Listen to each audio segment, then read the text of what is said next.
What's going on, guys? Today I have a £1,200 gaming slash editing PC build. So this build will pretty much blast through anything you want to video edit, render, stream, whatever. It will do it all really well. So let's get started with the build.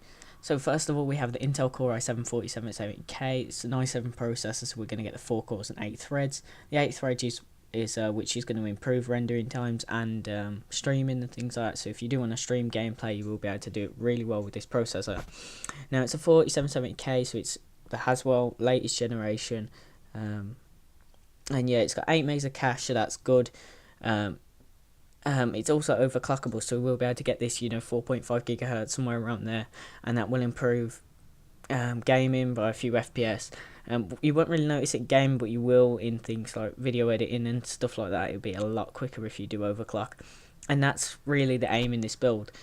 It's got 84 watt TDP if you don't overclock, but if we are going to overclock, we're going to be getting around 150 watts out of this thing.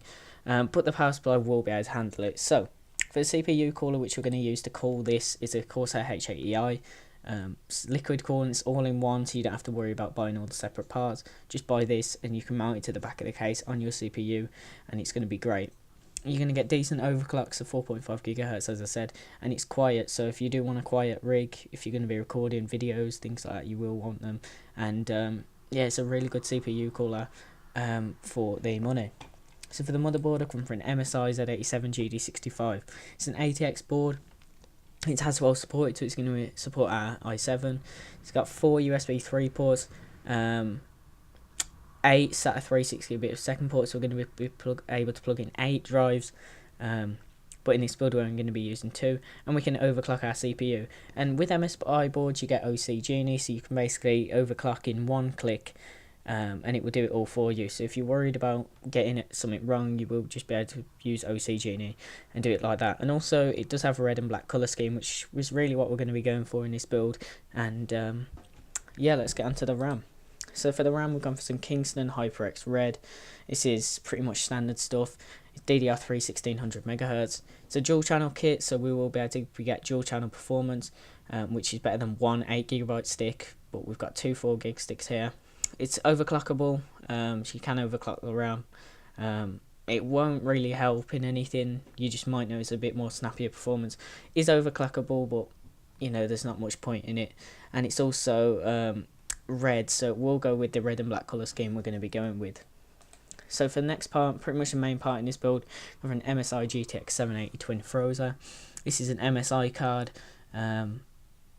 And it does have the Twin Frozer cooler on it, so we are going to be able to overclock it.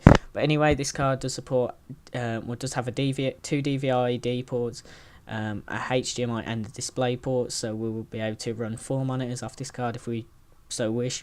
It's got 3 gigs of GDDR5 memory, so if we do want to do NVIDIA Surround with 3 monitors, we can do that with the 3 gigs. 384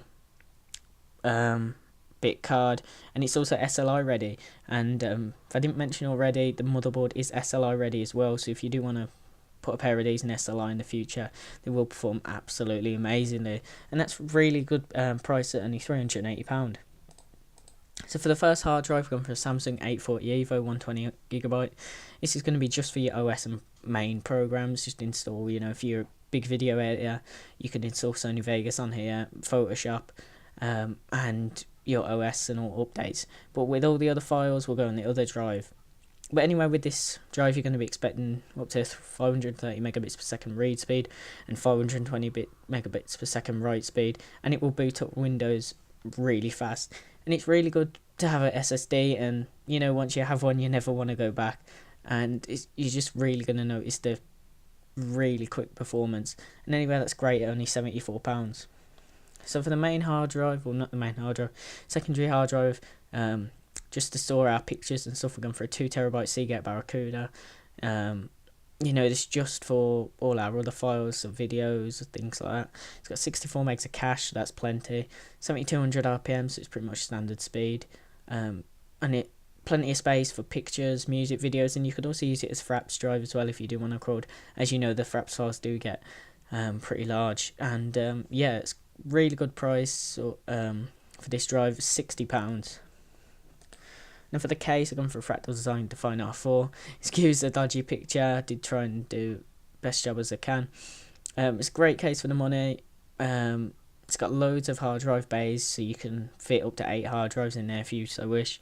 It does have the silent sort of sound dampening foam on both of the side panels, and it covers all the fan mounts and things like that, so it will be pretty much a near silent rig. So as I said, you will be able to record and things like that. So it has 2 pre-installed Silent Series R2 fans from Fractal Designs, so it's going to be quiet again. And those are both 140mm fans, and all the fan mounts in there are 140mm supported as well. So for the last part of our build, we've gone for the Corsair RM750. It's a nice efficient power supply. It's 80 plus gold and it's reliable.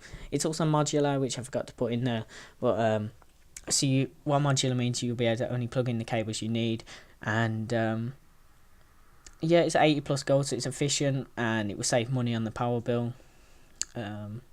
And it will push up to 800 watts or so if you do need to, as this is a really well built power supply, and it's going to be really quiet as well. So that's it for this build. It totals out about £1,189, so you do have an extra £11 or so spare. If you do want to buy another fan or something, you can do that to keep it cooler. But anyway, you may notice there's no operating system. You could always install Ubuntu or something on here, or there's various other ways of getting Windows off the internet. And there's no DVD drive, if you wondered why there isn't one, because you can just install it off a USB. And to be honest, some people may rather spend the extra £11 on another fan or something. And I will have a video link in the description if you would like to see how to install Windows from a USB. Anyway, that's it for this video, guys. If you found it helpful or enjoyed it, please give it a like. If you subscribe, that'd be greatly appreciated as well. Any feedback, leave it in the comments below, and thank you for watching.